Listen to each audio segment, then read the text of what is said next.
Mesdames, Messieurs, bonsoir et merci à vous de nous rester fidèles, où que vous soyez au Congo, en dehors de nos frontières. Nous sommes en direct de l'INRB. Vous l'avez sans doute deviné par vous-même de quoi on va parler dans cette émission avec notre invité, l'invité de ce soir en plateau des Nouvelles Donnes. Comme vous pouvez déjà percevoir, un scientifique et pas n'importe lequel, le professeur Jean-Marie Kayembe Ntumba. Bonsoir professeur. Bonsoir. Merci d'être venu nous voir ce soir. Le professeur Jean-Marie Kayembe Ntumba est doyen honoraire de la faculté de médecine à Kinshasa. Il est, compte tenu du sujet qui nous intéresse ce soir, membre du secrétariat technique de la riposte contre la Covid-19 et à la fois président de la commission de prise en charge médicale. Une nouvelle fois, professeur Kayembe, bonsoir. Encore une fois, bonsoir. Ok. Le directeur général de l'OMS, Organisation mondiale de la santé, tire à nouveau la sonnette d'alarme concernant justement la Covid-19. Pour lui, la Covid-19 continue sa progression d'allemande. Alors, professeur Kayembe, est-ce que c'est le cas aussi en République démocratique du Congo au moment où nous faisons cette émission? En ce moment où nous la faisons, ma réponse est positive. En ce que nous connaissons des nouveaux cas de Covid-19 dans nos provinces qui, jusque-là, certaines en tout cas, en étaient indemnes. S'il y a un nouveau cas qui se présente là où il n'y en avait pas, c'est cela qu'en termes clairs, mathématiques, on appelle une progression. Nous ne sommes pas en phase d'extinction de la pandémie de la Covid-19 à l'heure actuelle dans notre pays. Ça vous inquiète? L'inquiétude d'un scientifique, il doit la garder pour lui-même, en ce qu'elle va le pousser, le booster à trouver les moyens d'y apporter une réponse. Mon inquiétude, je ne dois pas forcément la transmettre sur ce grand plateau de télévision, de Nouvelles Donnes, surtout que nous sommes là pour entretenir, en insistant sur les mesures qui doivent nous permettre d'arriver à l'éradication. Nous devons entretenir la bonne humeur et surtout l'espoir. Vous en parlez, professeur Kayembe, vous ne voulez pas faire peur aux Congolais? Y a-t-il raison de faire peur aux Congolais? Il s'agit de progression. La raison permanente et la plus importante, c'est de pousser les Congolais à ne pas baisser les bras, à continuer les efforts parce qu'ils sont dans la bonne direction. On ne fait pas peur à quelqu'un qui est dans la bonne direction. Professeur Kayembe, vous avez des chiffres qui indiquent cette projection, cette progression. Nous sommes aujourd'hui... S'agissant du Congo. Oui, nous sommes aujourd'hui... Pour comparer avant les confinements, pendant les confinements et après les confinements. Si on doit comparer toutes ces périodes, souvenez-vous que le premier cas, je rappelle, nous l'avons eu le 10 mars, il a été déclaré le 10 mars 2020. Le moment où l'OMS certifie la pandémie mondiale. Effectivement. Et à cette même période, nous nous étions crus probablement exemptés de ce problème mondial, mais l'humilité a été plus forte et nous avons été rattrapés par un cas d'importation au mois de mars 2020. Quand vous parlez d'importation, ça signifie quoi exactement? C'est parce que le premier cas dans notre pays, c'est un Congolais d'origine vivant en France, probablement un sujet aujourd'hui français. Vous savez, le monde est aujourd'hui un grand village, hein, il n'y a plus de limitation en termes de nationalité, etc. Le premier sujet nous est venu de France en recoupant nous avons appris qu'il venait de Mulhouse, et Mulhouse était, en ce moment-là, un cluster bien déclaré déjà en France. Il arrive, heureusement qu'il a trouvé tout de même des structures, je dois dire, pas totalement préparées, mais la possibilité au moins de diagnostiquer les cas de Covid-19, elle était là. Ah bon, déjà? C'est pour cela que nous devons tirer un chapeau particulier pour le coordonnateur national, le professeur Mouyembe, qui, en bon visionnaire, en gestionnaire habitué des épidémies, avait déjà envoyé une équipe à l'Institut Pasteur de Dakar pour s'approprier les nouvelles techniques, notamment la RT-PCR, qui est une technique de biologie moléculaire qui a permis de diagnostiquer. Donc, on avait déjà une équipe affûtée pour pouvoir poser le diagnostic au Congo. On ne le dira pas assez, mais ça, c'était déjà un prépositionnement. Ce monsieur venu des Mulhouse en France, on va dire au jour d'aujourd'hui que c'est lui qui aura été l'agent premier ou l'élément déclencheur de la maladie au Congo? Oui, c'est lui qui est venu, et à partir de lui, la maladie s'est répandue? Les épidémiologistes appellent cela le cas index. Le nôtre est celui-là. Mais l'humilité dans le monde scientifique voudrait que je dise, faute d'avoir testé un plus grand nombre, c'est lui qui l'a été et que nous connaissons tous comme le premier dans notre pays est bel et bien celui-là. Parce que là, nous avons evidence-based, comme on dit en médecine, nous avons des preuves inéluctables que c'est le premier test positif diagnostiqué dans notre pays. Il assume en ce moment-là ce rôle. Responsabilité historique. Nous ne devons en aucune manière le présenter à la Cour pénale internationale, encore moins à la Cour de cassation. Pourquoi? Parce que, probablement, l'a-t-il fait sciemment? Je doute fort, parce que je ne voudrais pas admettre qu'un être humain puisse avoir un esprit de destruction comme celui-là. Il a pris un avion. L'avion qui est un milieu un petit peu fermé, avec de l'air recyclé régulièrement, bien sûr, mais tout de même un milieu fermé. Combien aurait-il ou n'a-t-il pas infecté déjà parmi les voyageurs qui ont débarqué ici avec lui? La Covid-19 est une pathologie nouvelle de laquelle et qui se sont volatilisés dans la ville, hein? Mais dans la ville, le système de surveillance dans notre pays, c'est pour ça qu'il faut dire que tout n'est pas nul. Parce que dès que l'on a eu ce premier cas, on a interrogé, on a recherché tous les contacts.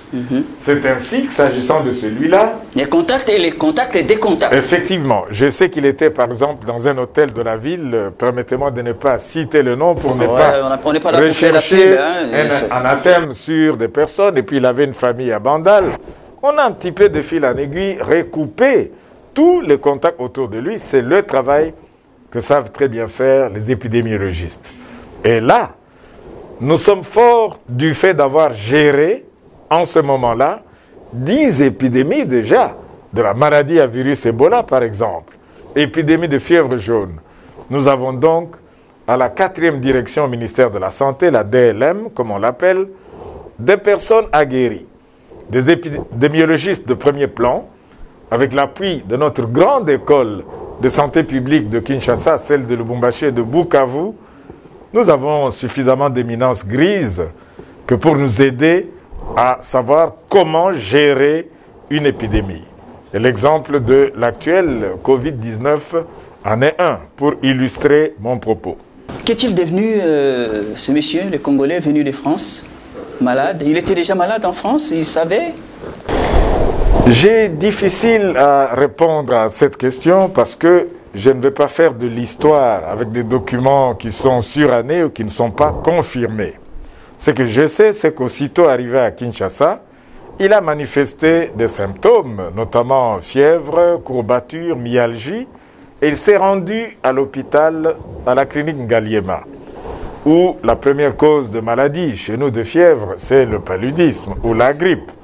Ce sujet venant d'Europe, étant donné que c'était le premier, il faut avouer que le personnel qui l'a accueilli à la clinique Ngaliema n'était pas encore tout à fait préparé pour pouvoir accueillir et dire qu'il pourrait s'agir d'un cas de Covid.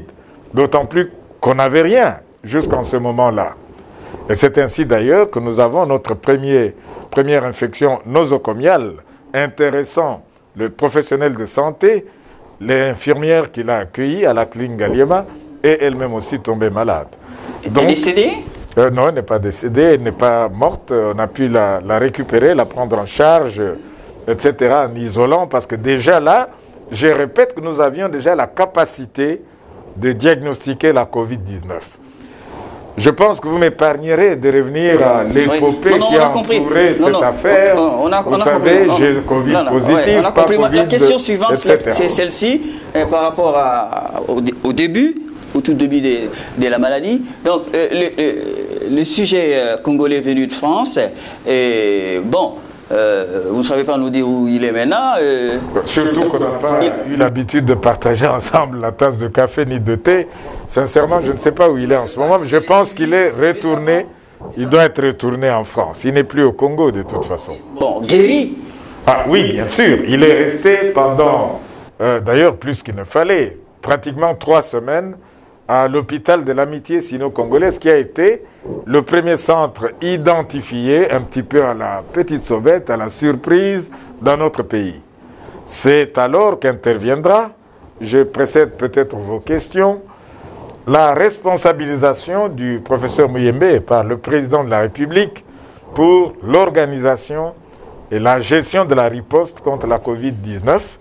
Équipe a été constituée, nous en faisons partie, pour pouvoir conseiller les décideurs que sont le gouvernement de la République, la présidente de la République, en ce qui concerne les mesures les plus adéquates possibles pour gérer donc cette épidémie. La plus importante aura été le fait pour le président de la République de décréter l'état d'urgence. Je dois vous avouer que nous devons remercier le président de la République de ne pas avoir attendu, d'avoir pris des mesures importantes, entre autres celle de l'état d'urgence, drastique. Et ces mesures drastiques, il ne les a pas inventées. La Covid est nouvelle, pathologie nouvelle dit humilité pour apprendre des autres. Nous avons vu d'où c'est parti fin décembre à Wuhan, en Chine. La discipline habituelle du peuple chinois a fait que tout le pays, pratiquement, d'abord la ville de Wuhan, a été totalement confiné. Et cela leur a permis, dans 3 mois, éventuellement, de contenir cette épidémie. Évidemment, il a fallu du temps que l'on comprenne d'abord les moyens de contamination de ce virus, sa vitesse de propagation et les mesures adéquates pour pouvoir se protéger, l'immunité de ce virus. À ce jour où nous parlons, vous et moi, il y a encore des non-dits sur le SARS-CoV-2 qui est l'agent étiologique de la Covid-19. Nous continuons tous dans l'humilité d'apprendre et nous apprenons les uns des autres. En ayant vu ce qu'ils ont fait ailleurs, le confinement était certainement, et les états d'urgence surtout, parmi les mesures dont les bénéfices se sont fait ressentir partout. Nous avons essayé de la contenir assez longtemps à Kinshasa avant d'avoir les premiers cas que nous avons eus à l'intérieur du pays, au Congo central d'abord, au Katanga, aujourd'hui un petit peu plus au Nord Kivu, à Butembo en particulier. Si vous regardez bien nos frontières, le trafic des personnes qui vont d'un coin à un autre, et parfois le déficit de dépistage, la stigmatisation dans la communauté, parce qu'au début, il a fallu montrer qu'il s'agissait d'une pathologie dont on pouvait guérir. Et lorsque la référence est tardive, c'est cela qui nous a fait enregistrer au tout début un pourcentage quand même assez important des décès. Je voudrais vous dire tout simplement que la commission que dirige le professeur Muyembe, le secrétariat technique, est entrée dans la danse vers la fin du mois de mars. Mais début mars, 10 mars, notre premier cas. Jusque vers fin mars, nous avions dans notre pays un taux de létalité de près de 11%. 11%. Celui-là est aujourd'hui de 2,5%. À comparer au taux les mortalités en Europe, on va dire que c'est trop faible. Ils étaient faramineux en Europe. On n'osait même plus ouvrir sa télévision parce que la plus grande nouvelle c'était, souvenez-vous des États-Unis, c'est colossal, immense comme pays, c'est vrai, un continent. Mais vous aviez par exemple 2000, 2000 et demi, 3000 décès en une journée. Oui. En France, en Espagne, en Italie, ça a été la même chose. Professeur, Oui. je m'excuse, nous sommes à la télévision, il y a beaucoup de choses à apprendre auprès de vous dans cette émission. Le premier cas à partir du monsieur venu, les Congolais venus de France, mais aussi l'infirmière, hein, ont été guéris comment? Avec quoi comme thérapie? C'est une très bonne préoccupation. Je vous ai parlé de l'organisation faite chez nous d'une pathologie nouvelle dans laquelle nous avions à apprendre des autres. Évidemment, il y a eu énormément de littérature autour du traitement de la Covid-19, le traitement étiologique ou le traitement curatif de cette pathologie. Je voudrais garder la même humilité pour vous dire que les maladies virales, à ce jour, la grippe fait partie des maladies virales, vous les détruirez, vous les vaincrez en développant des molécules antivirales. Donc quelque chose qui empêcherait la multiplication du virus ou la survie du virus dans l'organisme. Vous les maîtriserez en boostant l'immunité du sujet, en permettant au sujet affaibli de développer les défenses intrinsèques, qui sont soit de l'immunité humorale, des anticorps, ou de l'immunité cellulaire. Elle peut vous permettre de lutter. C'est dans ces volets-là que s'inscrivent notamment les vaccins, de quelque nature que ce soit. Il n'en est pas encore question, quoi qu'il en soit, dans notre pays, et même à ce jour dans le monde, il n'y a pas encore de vaccin. Mais vous traitez comment les reconnu Congolais comme là? tel. J'y arrive. Oui, pour faire simple, que les gens comprennent. Eh bien, je voudrais que les gens comprennent que nous nous sommes mis à l'école, humblement, des autres. Nous avons écouté ce qu'ils pouvaient utiliser comme molécule. Et en ce moment-là, au mois de mars, une grande expérience venue de France. Elle utilise des molécules simples et accessibles, dont nous avions certainement déjà une certaine connaissance. Mais controversé déjà en France. J'y arrive. Vous voulez parler du professeur Raoult? Je voudrais parler du professeur Raoult, controversé vraisemblablement de manière, comme vous le savez aujourd'hui. Il est prophète chez lui, on va dire. Mais demain, nous ne savons pas encore très bien. Vous savez bien, une très grande revue, le Lancet, a même dit que c'était de la racaille absolument, c'était de la poudre de perlipimpin, ce médicament. Et on s'est aperçu qu'il y avait là aussi de grands problèmes, de grands trusts pharmaceutiques internationaux qui voulaient plutôt positionner d'autres molécules. Notre pays s'est positionné avec les égos chez les scientifiques. Suffisamment, évidemment, les égos, les scientifiques ne sont que des êtres humains et certainement pas parmi les plus modestes et les meilleurs.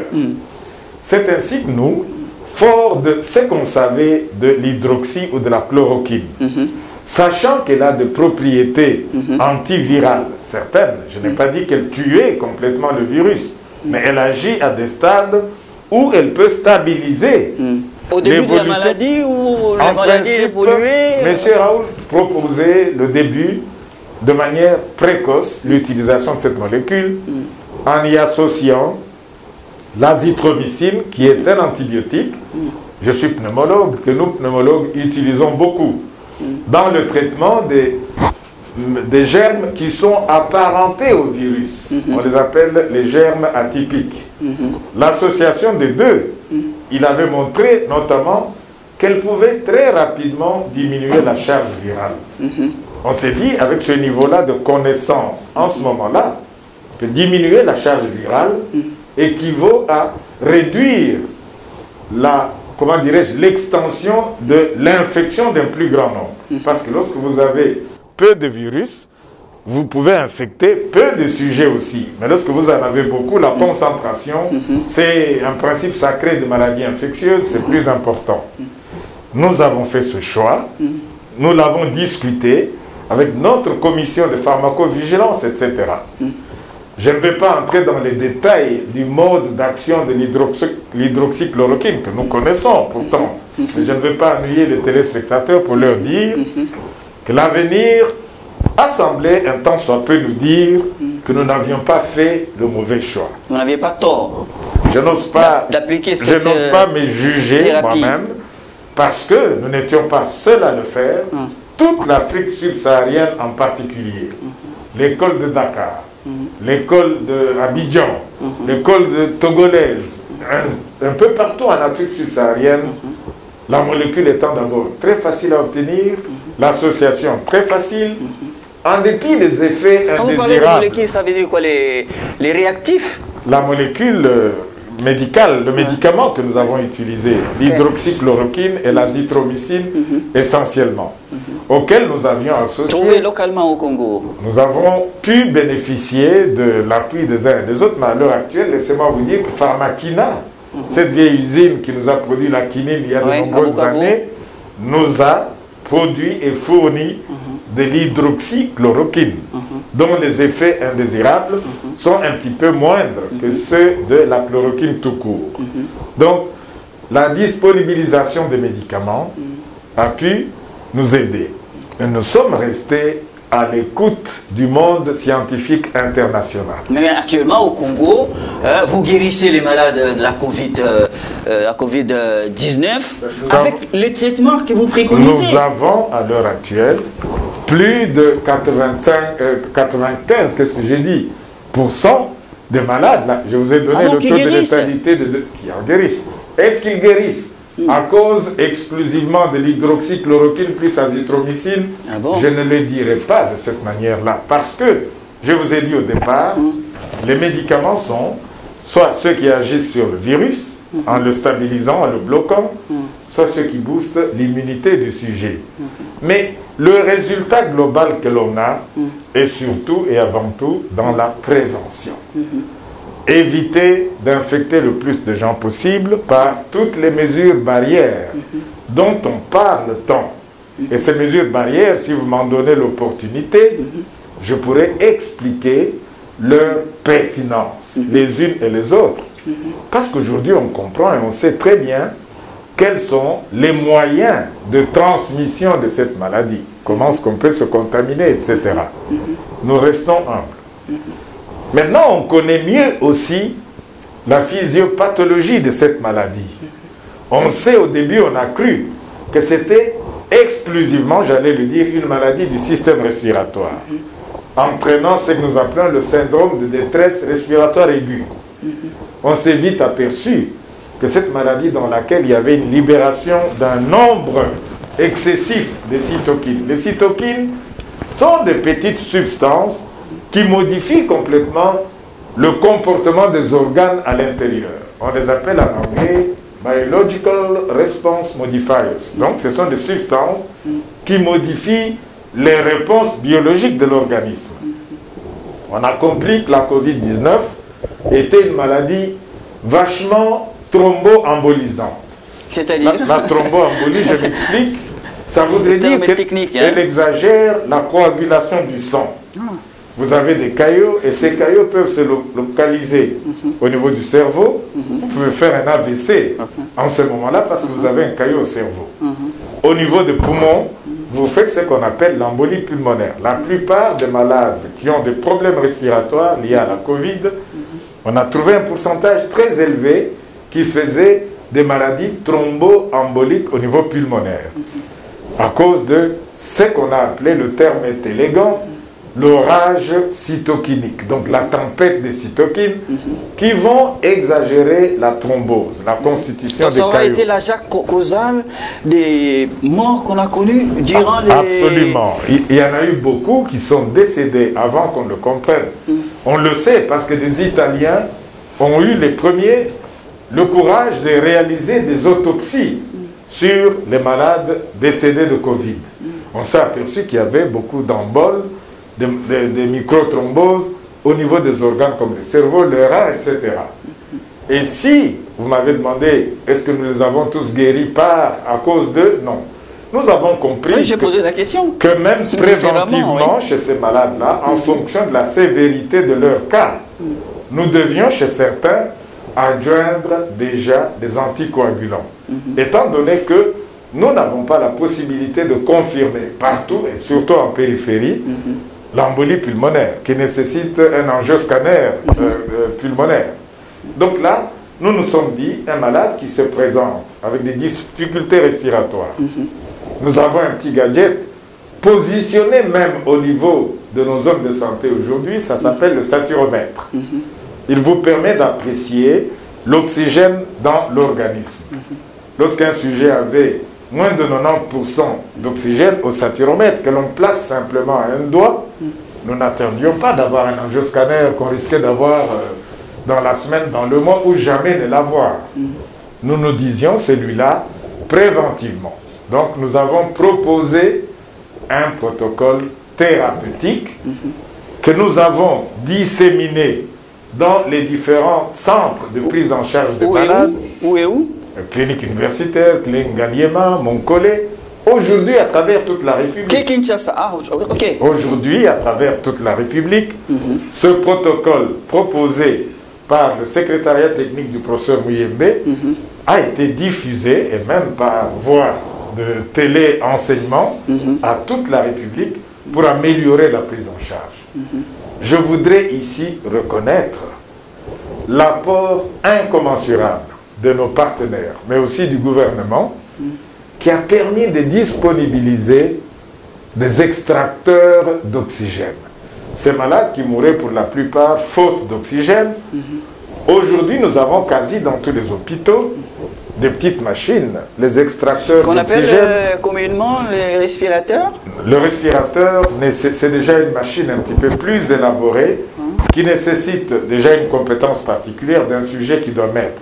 Mais l'extracteur, c'est une machine qui extrait. Il est différent d'un Oui, respirateur. c'est une petite machine que même un infirmier ou même un agent, un paramédical à qui on montre, même en famille, comment il suffit de le brancher sur une source électrique en poussant sur un bouton et avec une sonde nasale ou qui ressemble à des lunettes.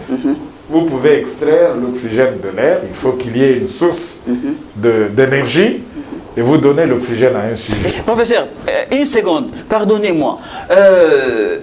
Il y a quelques jours, le Premier ministre français a été testé positif et 2-3 jours après, il a repris du service. Il y a des joueurs aussi de football de Paris Saint-Germain qui ont été des stars, qui ont été testés également positifs. 2-3 jours après, ils ont repris leurs activités sportives. Comment vous expliquez ça? J'apprécie votre degré d'information, mais je vous informe également que vous n'allez pas m'avoir parce que je demeure tout oui à cette évolution étant du comité scientifique dans le domaine. Je vous ai dit que c'était une nouvelle maladie de laquelle nous apprenons tous les jours beaucoup de facettes cachées. Au début, lorsque vous étiez testé positif, la méthode, la technique, c'est la biologie moléculaire, ce que l'on appelle la RT-PCR, qui elle-même vous montre à peu près aussi la charge virale. Mais la réaction au départ, c'était tester rapidement, et avec la charge virale qui pouvait être là, détectable facilement ou pas, on vous isolait pendant 14 jours. C'est parce qu'on n'avait pas encore très bien compris l'immunité, la réponse de l'individu face à cette maladie. Ils ont, eux, en Europe, mis certaines personnes uniquement en isolement, sans un quelconque médicament. Vous vous surveillez, le système de santé est organisé. Au moindre symptôme, vous appelez l'ambulance, le sang, etc., vous êtes à l'hôpital.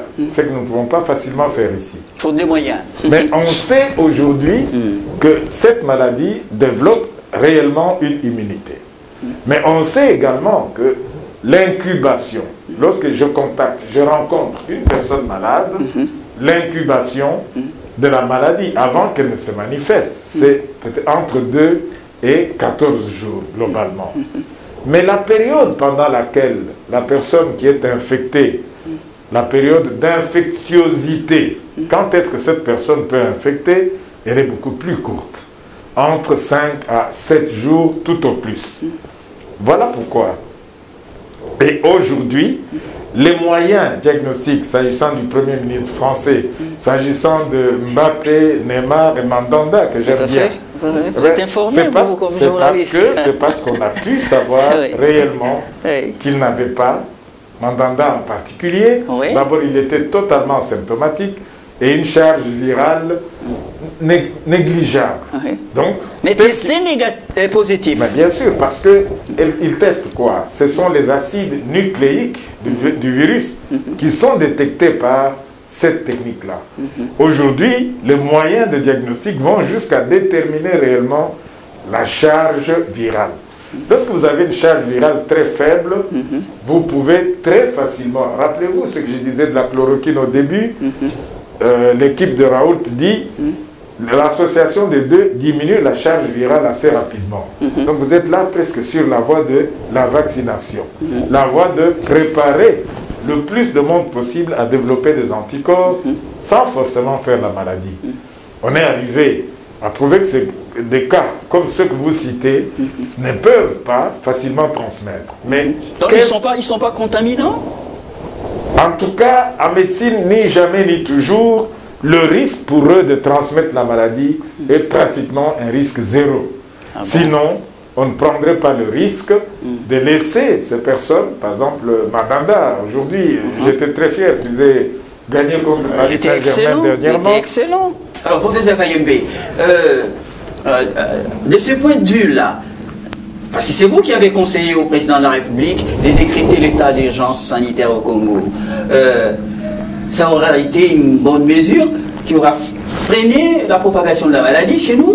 Oui, il faudrait vraiment être de mauvaise foi pour ne pas reconnaître que ça a été une mesure hautement salutaire.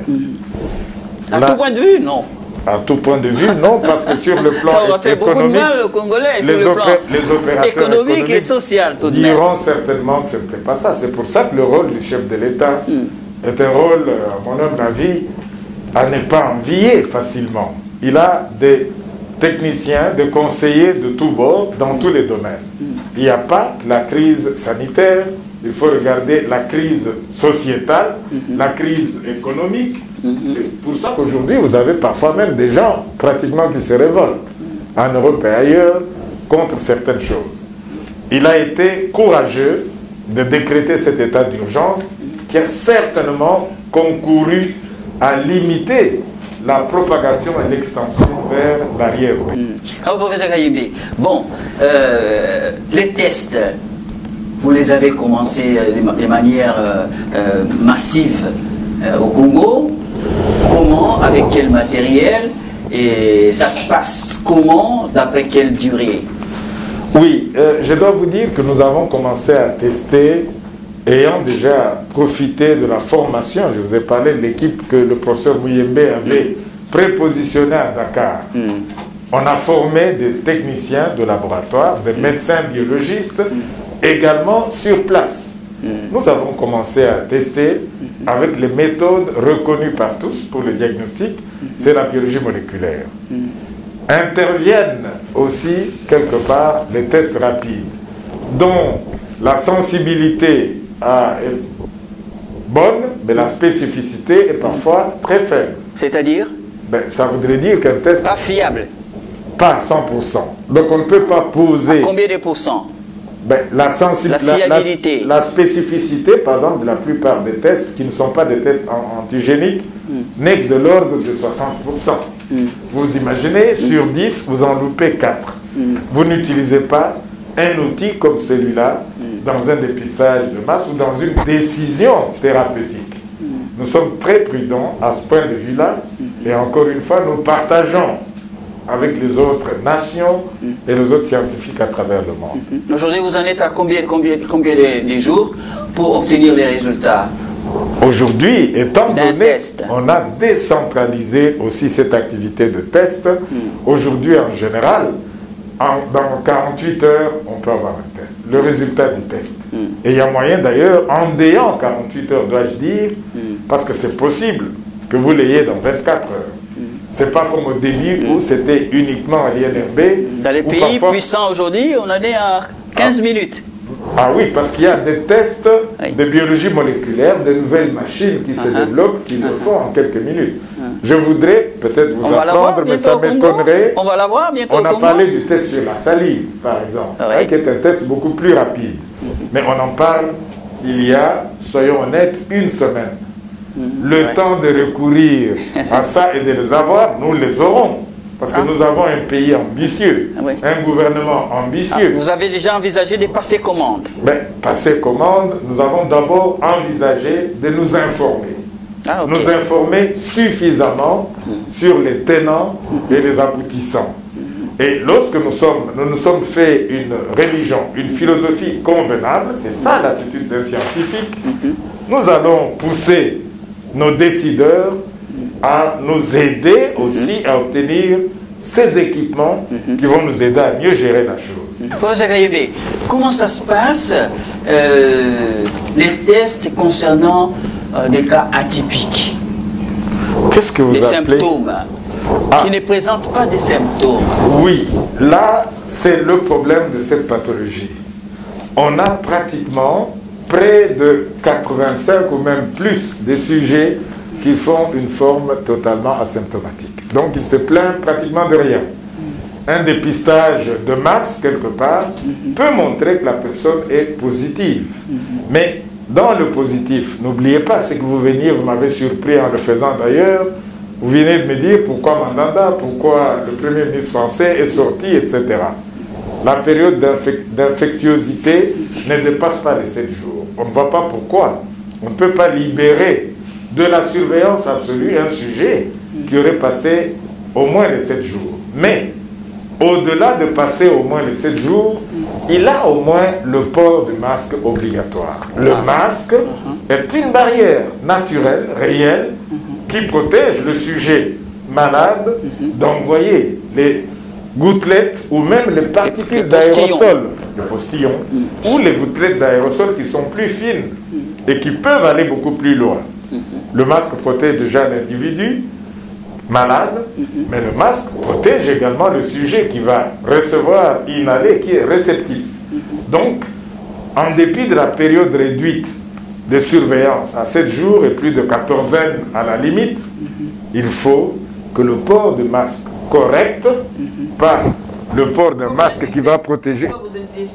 J'insiste parce que vous et moi, en traversant la ville, nous avons vu des masques qui sont plutôt des cache-mentons, d'autres sont des cache-bouches, et le nez est tout à fait à découvert. Les cellules olfactives, les cellules au niveau du nez sont porteuses de beaucoup de récepteurs qui reçoivent facilement le virus. Ne pas protéger le nez et la bouche, ce n'est pas une protection suffisante. En couvrant uniquement la bouche et pas le nez, vous avez fait le travail au tiers. En couvrant le nez et la bouche, vous avez fait le travail à 100%. Qu'est-ce qu'on choisit? De bien se protéger. Et le masque nous protège contre les postillons. Ça, ce sont des particules qui peuvent, les gouttelettes qui peuvent sortir lorsqu'on parle, lorsqu'on chante, lorsqu'on crie, lorsqu'on pleure. Mais maintenant, lorsqu'on éternue ou lorsqu'on tousse, on émet aussi des fines particules parfois aérosolisées. On le sait depuis 1 mois, tout au plus, que ça peut aller à une plus grande distance aussi, d'où le port de masque est important. Mais la distanciation, elle est capitale, au moins 1 mètre. Il y en a qui vous parlent d'1,5 mètre, d'autres 2. Mais déjà, une distanciation de 1 mètre peut déjà nous aider à l'université, dans nos écoles, à l'église, lorsqu'on doit quand même y assister, puisque ces mesures ont été un petit peu assouplies. C'est ça, c'est si bien. M'amène à vous poser la question de savoir que les mesures barrières, les gestes barrières, doivent être les mêmes, observés par tout le monde, dans les rassemblements publics, comme dans les rassemblements privés. Oui, les mesures barrières doivent être les mêmes. D'abord, commençons partout par... en tout lieu. Absolument. Il faut, à tout moment, le plus possible, adopter les mesures, surtout lorsqu'on est en public. Mais le lavage de mains, ça devrait être à tout moment. Chez vous, à la maison, vous recevez des personnes différentes. Tout à fait. On ne vous demande pas de vous laver les mains 10 fois lorsque vous avez reçu la même personne et que vous ne touchez pas à une autre. J'ai vu qu'on reprenait facilement les embrassades, les poignées de main, etc. Mais ces choses-là ont été un petit peu interdites. Pas un petit peu, mais interdites. Laver les mains. Mais lorsqu'on est en public, le port de masque est obligatoire. Dans les lieux publics, surtout les lieux publics fermés. Dans les restaurants aujourd'hui déjà ouverts. Vous n'avez pas un masque dans les restaurants. Les hôpitaux, dans les marchés, les terrasses, les bars. La distanciation dans les restaurants et les capitales. Vous n'aurez pas votre masque en mangeant, c'est difficile. Mais lorsque vous êtes à distance, lorsque vous prenez une petite quinte de tout, que vous toussez dans le pli de votre coude, vous arrêtez tout ce que vous pouvez dispenser éventuellement à d'autres dans un univers ouvert. Mais dans les bureaux fermés, où l'on n'est pas seul, où l'air n'est pas recyclé, où les fenêtres ne sont pas ouvertes, par exemple, portez votre masque. C'est important. Parce qu'aujourd'hui, on sait qu'il y a des petites particules aérosolisées, comme des petites gouttelettes d'aérosol, qui peuvent rester beaucoup plus longtemps dans l'air. On a même pensé qu'elles pouvaient rester plus de 3 heures. Je parle de 3 heures. Le consensus n'est même pas encore fait là-dessus. Nous ne savons pas de quoi demain pourra être fait. Tout au moins, porter le masque. La précaution importante, c'est d'avoir un espace ouvert où l'air est recyclé, ressort, etc. Circule librement. Circule. Laissez éventuellement les fenêtres ouvertes, là on peut les ouvrir. C'est une mesure supplémentaire de protection. Je n'ai jamais dit qu'en étant à 20 dans un bureau, les fenêtres ouvertes, ne portez pas de masque. Non, portez le masque. Professeur au Congo, relâchement total après l'état d'urgence sanitaire, après les déconfinements. Vous dites quoi? Vous leur dites quoi? Oui, est-ce un motif de découragement? Non. Nous devons chacun jouer notre rôle. Le nôtre étant celui de rappeler... Vous avez la responsabilité individuelle? Nous devons absolument cultiver l'adhésion, l'adhérence populaire à toutes ces mesures barrières. La discipline individuelle, c'est entre autres ce qui a sauvé la Chine. Vous lisez beaucoup sur la question, est-ce que nous avons en Chine aujourd'hui, avons-nous aujourd'hui en Chine autant de plaintes qu'en Europe occidentale et ailleurs? On a eu l'impression d'avoir une petite reprise éventuellement en Chine il y a quelques mois. Mais les choses semblent totalement stabilisées. Nous n'allons pas dire que c'est tout simplement de la rétention d'informations, mais c'est aussi l'adhésion et le fait de sensibiliser suffisamment les masses qui doivent pouvoir nous aider. Professeur Kayembe, au Congo, au moment où nous faisons cette émission, après les déconfinements, la Covid-19 circule au Congo, circule. Le virus continue de circuler, professeur Kayembe. C'est certain que le virus circule encore plus qu'au temps où on était dans les confinements. Là, ça fait deux questions un petit peu différentes. Mais si nous sommes pris par les temps. Est-ce qu'il circule encore? J'ai dit oui, il circule encore. La preuve, c'est qu'on a tous les jours de nouveaux cas. Mais quelle est l'ampleur de sa circulation? On ne peut pas répondre de façon magique à une pareille question dès lors que nous n'avons pas la possibilité d'un dépistage de masse qui montrerait réellement dans la masse la population des personnes qui sont atteintes. Qu'est-ce qui vous manque? Eh bien, il nous manque ce qu'il manque déjà aux pays plus nantis que nous, les possibilités matérielles pour pouvoir le faire. Ces tests nécessitent un équipement, nécessitent une formation des gens, nécessitent des intrants, des biologies moléculaires importants et nécessaires. Malgré cette défaillance, vous craignez, vous, les scientifiques congolais du comité du secrétariat technique, une résurgence des taux élevés de contamination? Je dirais que si nous baissons complètement les bras, c'est un risque vers lequel nous tendons. Notre rôle est de rappeler de ne pas baisser les bras en ce moment, parce que réellement nous avons obtenu quelques résultats satisfaisants. Regardez la ville de Kinshasa. Nous sommes pratiquement sur une pente totalement descendante, de manière évidente. On vous reproche le fait de ne pas dire la vérité aux Congolais, de ne pas donner toutes les informations. Je ne sais pas ce qu'on entend. À tort ou à raison? À tort, évidemment. Je ne sais pas ce qu'on va appeler information qu'on ne donne pas tous les jours. Oui. On dit... Et les gens, ils disent, par exemple, à Kinshasa, moi, j'entends dire les gens qu'on ne voit pas les morts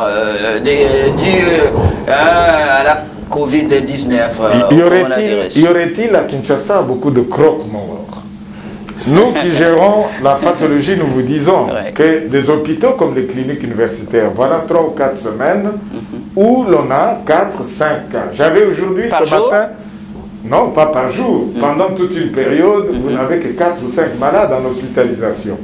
À la clinique Galiema, j'ai parlé ce matin avec le docteur Congo qui est médecin directeur de la clinique, qui me disait, Roger m'a dit que depuis pratiquement 2 mois, il ne dépasse pas 3-4 malades. Il y a l'hôpital de Saint-Cantenaire, qui était un centre dans lequel les malades Covid étaient admis, qui depuis 4 mois a fermé le pavillon Covid. Ça voudrait dire qu'on n'a pas, à l'heure actuelle, la nécessité de réhospitaliser. Mais attention, qu'est-ce qu'on a connu en France? C'est bon signe. C'est un bon signe.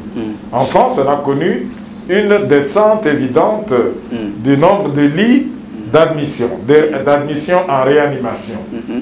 Vous voyez bien ce qui arrive aujourd'hui à cause de la libéralisation des mesures, à cause du comportement des jeunes, toujours en masse, etc., réjouissance, sans suffisamment de protection. Tout à fait. On a l'impression de remonter. Il nous appartient à nous, scientifiques, Congolais, de tirer la sonnette d'alarme, de rendre chacun responsable de ses actes et de décider comme un seul homme que la Covid-19 ne passera pas par moi, par l'application des mesures barrières qui ne demandent que notre investissement individuel, qui ne demande pas forcément de l'investissement pécunier important. Professeur Kayembe, on va vers la fin de l'émission. Vous ne serez pas, à un moment donné, dans un prochain avenir, obligé, si effectivement il y a résurgence, s'il y a progression, comme les craint le directeur général de l'OMS, à travers le monde, de proposer un nouveau président de la République un reconfinement. Oui, nous espérons ne pas y arriver. Mais nous sommes des conseillers techniques de son Excellence, Monsieur le Président de la République, qui, le premier, et le gouvernement, décide. Il va peser le pour et le contre, avec la crise sanitaire, la crise sociétale, la crise économique. Mais amenons, facilitons la tâche à nos décideurs, en ayant déjà nous-mêmes un comportement responsable. Ils vous écoutent, les décideurs, les décisionnaires gouvernementaux? Je pense que oui, sinon ils n'auraient jamais accepté, notamment de confiner ou de reprendre les écoles par uniquement les années terminales, etc. Sinon, à quoi servons-nous? Vous parliez de l'OMS, qui avait prédit certainement... J'ai cité le directeur général. Qui avait prédit pour l'Afrique une hécatombe, quoi qu'il en soit, au début de ça. Aujourd'hui, on réfléchit pour se dire pourquoi il n'y a pas eu d'hécatombe en Afrique. Il n'y a pas eu en Afrique, notamment parce que on a une certaine habitude de la gestion des épidémies. Nous avons l'habitude, épidémie de rougeole, épidémie de fièvre jaune, etc. Ebola. Ebola, nous sommes à la 11e chez nous. Ça nous a permis d'une certaine manière d'adopter certaines attitudes. Mais ne baissons pas les bras. Alors, coronavirus, Covid-19, la maladie au Congo, il y en a beaucoup qui disent que ça n'existait pas. C'est la maladie des riches. Vous dites quoi à ceux-là qui c'est des arrières, comment dire, c'est des idées comme ça Oui. Je leur dis que la maladie existe réellement chez nous. Les 265 ou 65 décès que nous déplorons aujourd'hui ne le sont pas. Combien vous dites? 265 sur tout le pays. Maladie des riches, non. Nous avons eu au départ la Covid qui était centrée à la Bombay, une maladie de voyageurs. Ce qui va en Europe aujourd'hui chez nous, c'est une personne qui a au moins un peu de moyens. Voilà ce qui a fait dire aux uns et aux autres que c'était la maladie des riches. Mais nous qui les soignons dans les hôpitaux, nous avons vu qu'elle touche toutes les classes de la population. Cette maladie ne choisit pas la hauteur de la bourse pour frapper. Elle peut frapper qui que ce soit à n'importe quel moment. Alors vous avez les mesures préventives sont les mêmes pour les riches que pour les pauvres. Tout à fait. Alors, dans le courant de l'émission, on termine. On a parlé vous avez parlé des traitements, la possibilité d'avoir un vaccin pour les Congolais. Ça vous préoccupe? Ça vous occupe? Le Congo est un pays dans le monde entier qui évolue. Un vaccin purement congolais, on va dire. Non, purement congolais, ouais. Il faut toute une infrastructure pour arriver à préparer un vaccin. Les étapes par lesquelles on passe, ce n'est pas une histoire qui se fait en une année. Sinon, on aurait eu aujourd'hui déjà un vaccin aux États-Unis. S'il était question c'est un travail de fourmis. Exactement. Nous n'avons pas d'infrastructure à l'heure actuelle développée que pour penser à développer un vaccin à partir de chez nous. Bon, professeur Jean-Marie Kayembe, merci d'être venu nous voir ce soir. D'un mot, vous dites quoi en conclusion pour terminer l'émission? En conclusion, à mes frères et sœurs de la République démocratique du Congo, la Covid-19 est une réalité. Aujourd'hui, la ville de Kinshasa et la plupart des provinces du pays ont développé des structures qui nous permettent un tant soit peu de contenir cette pathologie.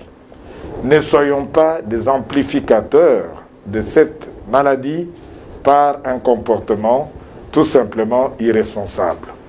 Regardons ce qui est en train de se développer dans les pays plus développés que nous, je cite la France, la Belgique, l'Espagne, etc.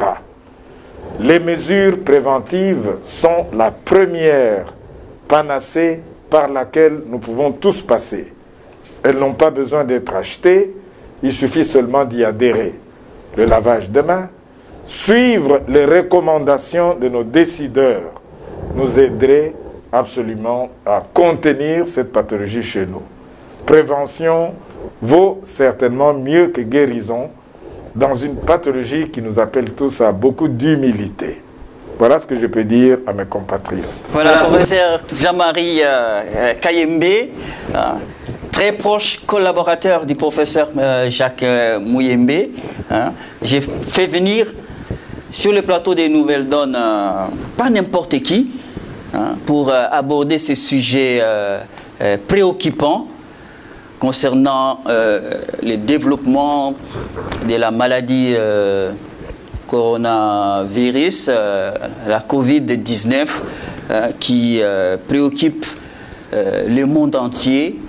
Les scientifiques comme professeur Jean-Marie Kayembe sont là pour nous aider à mieux comprendre de quoi il retourne dans cette pandémie mondiale. Merci, professeur. Je rappelle qu'il n'a pas dit n'importe quoi. Il a pesé ses mots. Il était responsable dans tout ce qu'il a dit depuis le début de l'émission. Professeur Jean-Marie Kayembe Ntumba, il est pneumologue, doyen honoraire de la faculté de médecine. Vous voyez l'importance de cet homme sur le plateau. Membre du secrétariat technique de la riposte contre justement la Covid-19. Membre du secrétariat technique de la riposte contre la Covid-19.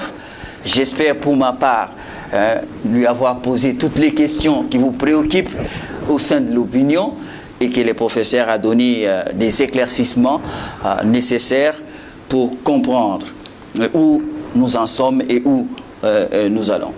Voilà, merci de nous avoir regardé depuis le début de l'émission. Nouvelle Donne est terminée. Où que vous soyez à l'échelle locale, à l'échelle nationale, à l'échelle de la planète. Merci de votre fidélité. Merci à toute l'équipe technique qui m'a aidé à préparer, à réaliser cette émission derrière les caméras sur le plateau, Pépé Sala, mais également Guy Mabungu et toute l'équipe technique à la régie, Simplice Divine Kalunga Wakalunga Kasongo. Je vous dis à très vite. Prenez soin de vous, où que vous soyez. Observons tous les mesures barrières et les gestes barrières. Merci, à très bientôt. Je vous dis au revoir. Excellente suite des programmes sur nos antennes. Bonsoir.